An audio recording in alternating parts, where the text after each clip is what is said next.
Assalamualaikum warahmatullahi wabarakatuh. Bismillah walhamdulillah, kita masih diberikan kesempatan bisa hadir untuk mengikuti kuliah sore ini. Semoga kita semua dalam keadaan baik dan sehat. Amin ya robbal alamin. Berjumpa kembali dengan saya di mata kuliah Smart City. Pada pertemuan ini, kita akan melangkah lebih jauh dalam memahami evolusi teknologi informasi dan komunikasi atau disingkat dengan ICT, yang menjadi dasar pembahasan Smart City, dengan fokus pada topik Next Generation ICT. Jika pada pertemuan sebelumnya kita telah membahas tentang teknologi ICT yang sudah ada, maka hari ini kita akan mengeksplorasi inovasi-inovasi terbaru yang dirancang untuk masa depan.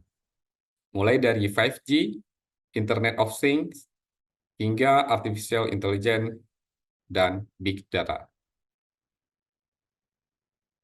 Teknologi generasi berikutnya tidak hanya akan mengubah cara kita menjalankan kehidupan sehari-hari, tetapi juga membuka jalan untuk transformasi kota yang lebih cerdas, yang terhubung dan saling berkelanjutan. Dengan memanfaatkan Next Generation ICT, kota-kota bisa menghadapi tantangan yang lebih kompleks, seperti urbanisasi, perubahan iklim, dan kebutuhan layanan publik yang lebih efisien. Mari kita eksplorasi bagaimana teknologi ini bisa menjadi penggerak utama dalam menciptakan kota pintar di masa depan yang lebih responsif terhadap kebutuhan warganya. Oke, selamat mengikuti perkuliahan hari ini dan semoga materi yang disampaikan dapat memperluas wawasan kalian tentang masa depan teknologi di bidang Smart City.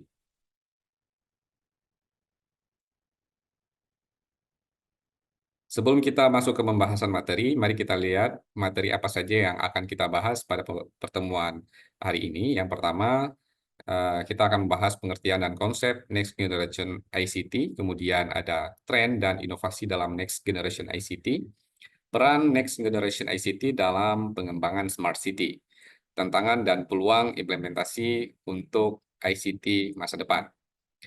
Dengan materi tersebut tentunya ada capaian-capaian yang harus dimiliki.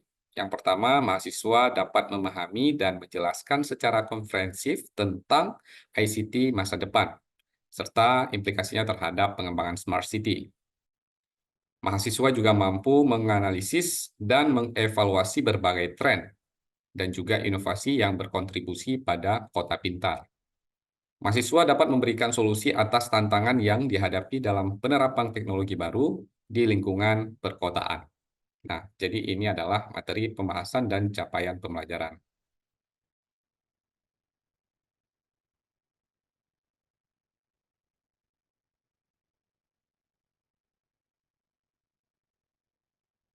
Next Generation ICT, atau yang lebih kita kenal dengan ICT masa depan, ini mengacu pada teknologi informasi dan komunikasi yang lebih maju dan inovatif dibandingkan teknologi tradisional.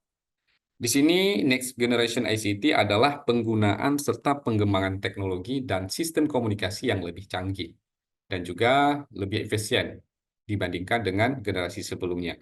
Dengan tujuan yang pertama itu adalah peningkatan kualitas, kemudian peningkatan kecepatan, peningkatan efektivitas terkait pengolahan dan transmisi data. Beberapa komponen utama yang terhadap teknologi ICT ini, yang pertama ada teknologi, yaitu teknologi 5G yang memiliki kecepatan jauh lebih tinggi dari sebelumnya yang kita kenal dengan 4G. Kemudian ada Internet of Things, ya, atau disingkat dengan IoT, yang memungkinkan perangkat terhubung satu sama lain, dan juga ada Big Data yang memungkinkan pengolahan dan analisis data dalam jumlah besar. Kemudian yang terakhir adalah kecerdasan buatan atau AI yang semakin banyak diimplementasikan dalam berbagai sektor.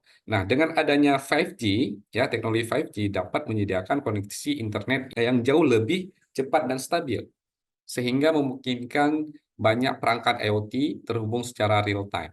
Ya, di IoT itu ada sensor-sensor seperti sensor gempa, sensor suhu, sensor kelembaban, kemudian bisa kita lihat lagi sensor yang ada di meteran listrik hingga lampu lalu lintas. Ini semua saling berkomunikasi dan mendapatkan masukan-masukan data yang besar, yang jumlahnya juga besar, ya, yang kita sebut dengan big data. ya, teknologi big data ini bisa digunakan untuk menganalisis data yang besar. Misalnya, data cuaca atau data lalu lintas di jalan raya, sehingga pemerintah dapat mengambil keputusan yang lebih tepat yang melibatkan mesin AI atau teknologi AI, ya, artificial intelligence, untuk melakukan otomatisasi proses dan bahkan dapat memprediksi kejadian berdasarkan pola-pola dari data yang tersedia. Nah, Anda bisa membayangkan bagaimana dulu, ya, kehidupan dulu sebelum revolusi ICT. Pada masa ICT tradisional, sistem komunikasi masih sangat terbatas. Informasi yang disebarluaskan melalui media cetak seperti koran, ya, majalah, buku, dan surat kabar. Untuk mengakses informasi tersebut, kita harus mengandalkan sumber-sumber fisik seperti ini. Ya, contohnya seperti koran, misalkan, ya, yang memerlukan waktu dan biaya untuk produksi dan distribusi. Nah, komputer pada saat itu masih bentuknya masih besar, ya. Pada saat itu komputer masih bentuknya masih besar dan hanya bisa melakukan tugas-tugas yang sederhana, seperti misalkan pengolahan data tanpa adanya koneksi internet, maka eee, seperti yang kita rasakan saat ini tidak bisa kita gunakan, ya. Seiring berjalannya waktu, ICT mulai mengalami kemajuan yang signifikan. Nah, internet muncul dan membawa perubahan besar dalam cara kita berkomunikasi dan mengakses informasi. Salah satunya contoh misalkan kita lihat pada gambar ini, yang mana ada seseorang yang sedang membaca menggunakan yang namanya perangkat seperti tablet. Nah, tablet telah merevolusi cara kita mengakses informasi. Bayangkan jika sebelumnya kita harus menunggu koran datang di pagi hari, atau pergi ke perpustakaan untuk membaca buku misalkan.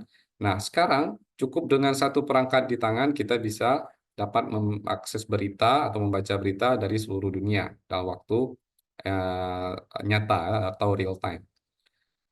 Nah, mengakses perpustakaan digital juga sekarang sudah bisa sangat efisien, ya. Dengan satu perangkat ini saja kita bisa mengakses e-book atau buku digital yang jumlahnya jutaan, atau bahkan menonton video edukasi kapan saja dan di mana saja. Nah, ini disinilah mengalami kemajuan ICT.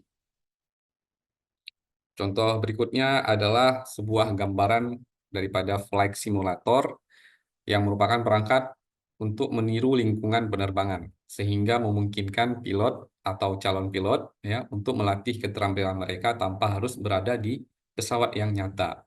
Nah, pada saat ICT tradisional, ya, flight simulator ini masih berbasis mekanik yang sederhana dan sistemnya juga sangat terbatas, sehingga tidak mampu meniru kondisi lingkungan yang lebih kompleks. Misalkan, ya, seperti cuaca buruk misalkan, kemudian situasi yang darurat atau kegagalan teknis. Nah, ini belum bisa di-handle pada saat mekanik yang dulu, sistem flight simulator yang dulu. Namun dengan berkembangnya komputasi digital, flight simulator ini mulai mengalami peningkatan yang signifikan.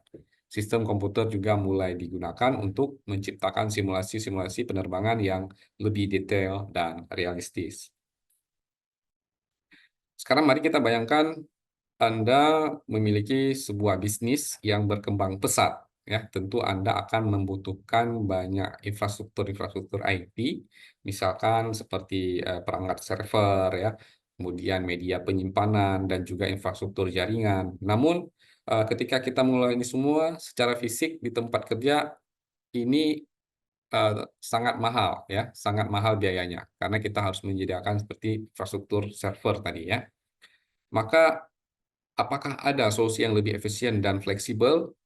Mari kita lihat, ini dia, ya, kita menggunakan yang namanya layanan cloud.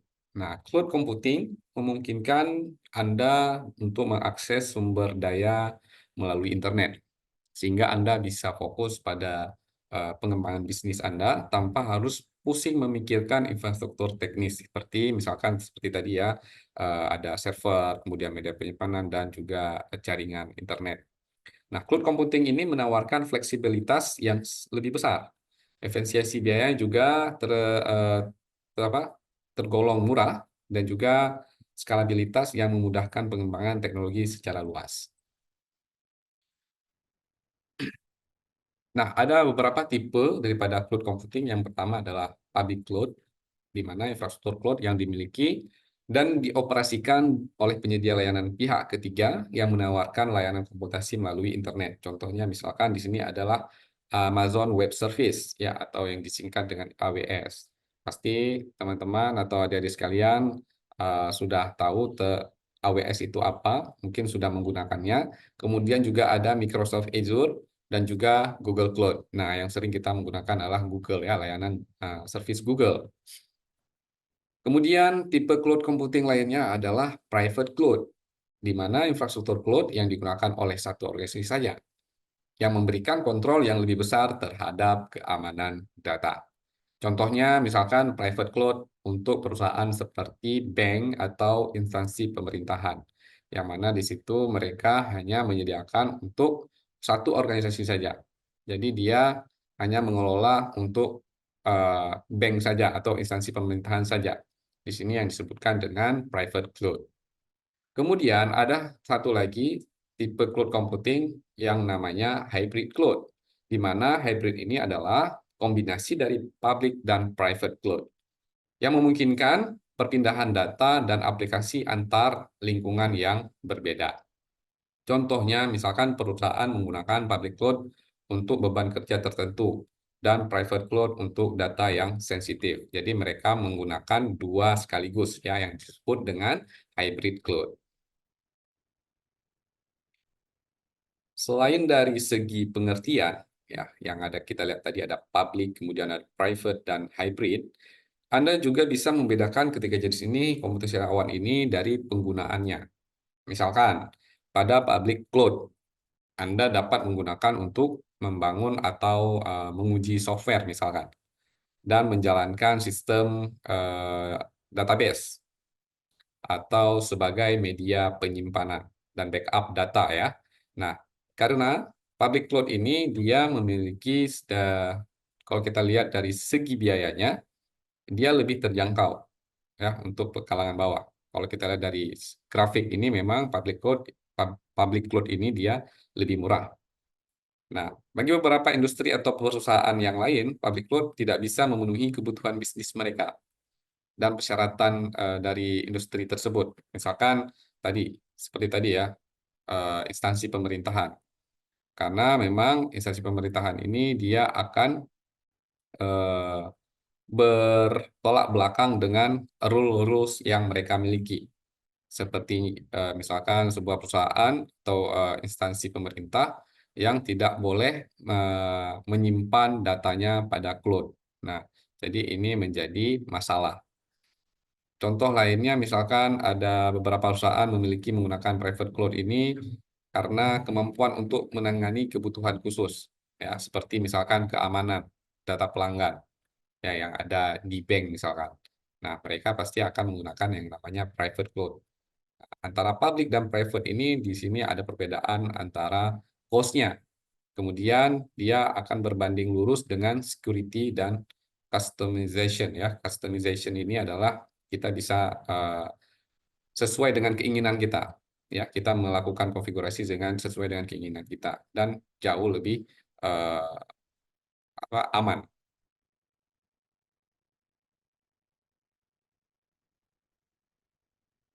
Nah, di sini ada tiga jenis ya. Ada tiga jenis. Dia juga yang tidak kita tadi sampaikan, cloud tidak hanya menyimpan data, ya, tidak sekecil itu, tapi juga dia mencakup beberapa layanan yang lain yang dianggap sangat penting untuk kita ketahui. Yang pertama ada IaaS, ya, memungkinkan kita menyewa infrastruktur IT yang kita butuhkan. Kemudian ada PaaS, menyediakan platform yang membantu kita membangun dan menjalankan aplikasi tanpa perlu mengelola infrastruktur.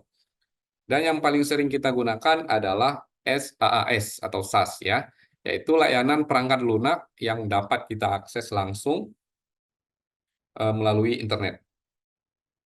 Contohnya misalkan email, seperti Gmail, kemudian Microsoft Office yang sekarang bisa kita akses dari browser.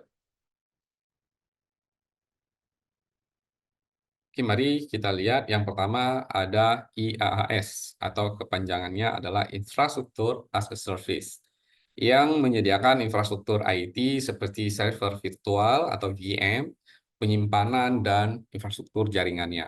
Contoh daripada IaaS yaitu AWS EC2 yang mana ini adalah service yang dikelola oleh Amazon Web Service ya. Ini adalah semacam virtual server yang disediakan oleh AWS.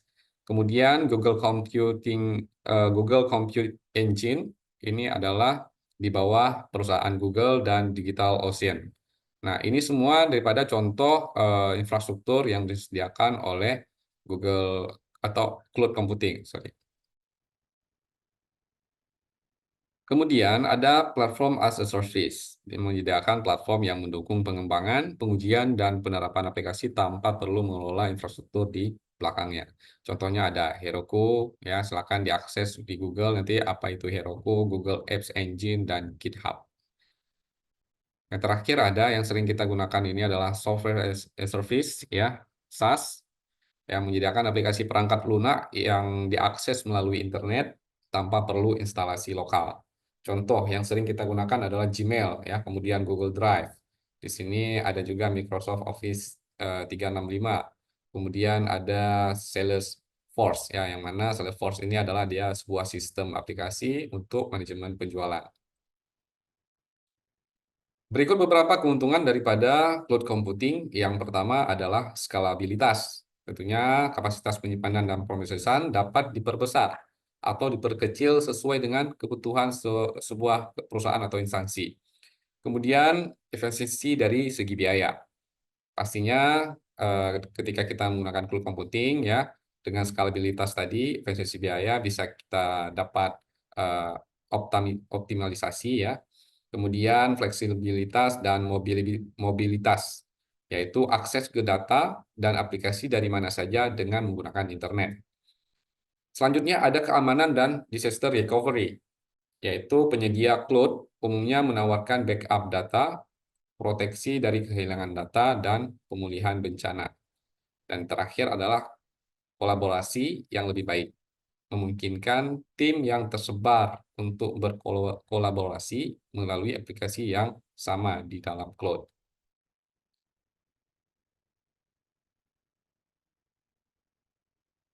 Tentu setiap teknologi memiliki tantangan-tantangan, ya. Yang pertama kita bisa melihat keamanan dari segi keamanan data. Privasi dan keamanan data menjadi lebih perhatian utama tentunya pada public cloud, ya, karena itu adalah diakses oleh publik. Kemudian ketergantungan pada penyedia cloud. Ketersediaan layanan bergantung pada kinerja penyedia layanan cloud. Kemudian eh, juga menjadi tantangan yaitu regulasi dan kepatuhan. Ada tantangan regulasi terkait di mana data disimpan, terutama dalam sektor-sektor yang sangat diatur seperti instansi keuangan dan kesehatan. Ya, kita melihat ini pada misalkan infrastruktur yang ada di pemerintahan, instansi pemerintahan, yang mana ada beberapa regulasi yang memang tidak bisa menggunakan cloud karena memang regulasi itu diperuntukkan untuk data yang instansi pemerintahan itu disimpan pada lokal, ya, tidak boleh ada di cloud. Nah, dalam cloud keamanan data adalah hal yang krusial. Bayangkan data bisnis kita simpan di server yang jauh dari tempat kita tinggal misalkan. Nah, bagaimana jika terjadi pelanggaran keamanan, contohnya dihack, atau bagaimana jika penyedia layanan mengalami gangguan, ya, gangguan teknis. Maka dari itu penting bagi kita untuk memahami terlebih dahulu potensi-potensi atau risiko dan cara-cara mitigasinya. Cloud computing sebenarnya memberikan kita efisiensi yang sangat besar ya. Tetapi juga eh, dia menuntut kita untuk lebih bijak dalam hal penggunaannya. Jadi memang dari segi efisiensi dia menjadi yang positif, yang lebih besar ya. Dan di samping itu juga kita harus tahu cara penggunaannya yang lebih bijak. Oke, dalam kesimpulan pembahasan kita hari ini mengenai Next Generation ICT, kita dapat melihat bahwa teknologi ini merupakan suatu perkembangan penting dalam bidang informasi dan komunikasi. Dengan hadirnya teknologi seperti yang saya sebutkan di awal, misalkan 5G ya, Internet of Things, Big Data, kemudian AI. Nah, kita tidak hanya mendapatkan peningkatan dalam hal konektivitas, tetapi juga efisiensi yang signifikan dalam berbagai aspek di kehidupan perkotaan. Konsep Smart City ke depannya semakin relevan dengan teknologi yang menawarkan solusi untuk masalah perkotaan, seperti misalkan manajemen sumber daya, ya, transportasi, kemudian juga pelayanan publik. Nah, pelayanan publik ini yang lebih penting, ya, karena dia langsung berinteraksi dengan masyarakat. Namun kita juga harus menyadari adanya tantangan-tantangan yang perlu kita atasi ya, seperti yang saya sebutkan di slide sebelumnya, ya, termasuk masalah infrastruktur, kemudian regulasinya juga harus lebih dipertimbangkan, kemudian diperbarui, dan dari segi aspek keamanan data yang juga sangat penting. Baik, sebagai penutup, saya ingin mengingatkan bahwa untuk pertanyaan atau diskusi lanjut mengenai materi yang hari ini, kita telah membuat sebuah grup WhatsApp ya, kalian bisa menggunakan beberapa jalur ya. Tentunya misalkan kalian bisa menggunakan portal ED-Link yang tentunya juga bisa memudahkan kita semua untuk berinteraksi secara tertulis. Selain itu juga saya mendorong kalian untuk aktif dalam grup WhatsApp kelas ya, di mana kita bisa berdiskusi secara langsung dan lebih informal. Dan ini saya mendorong kalian untuk lebih aktif.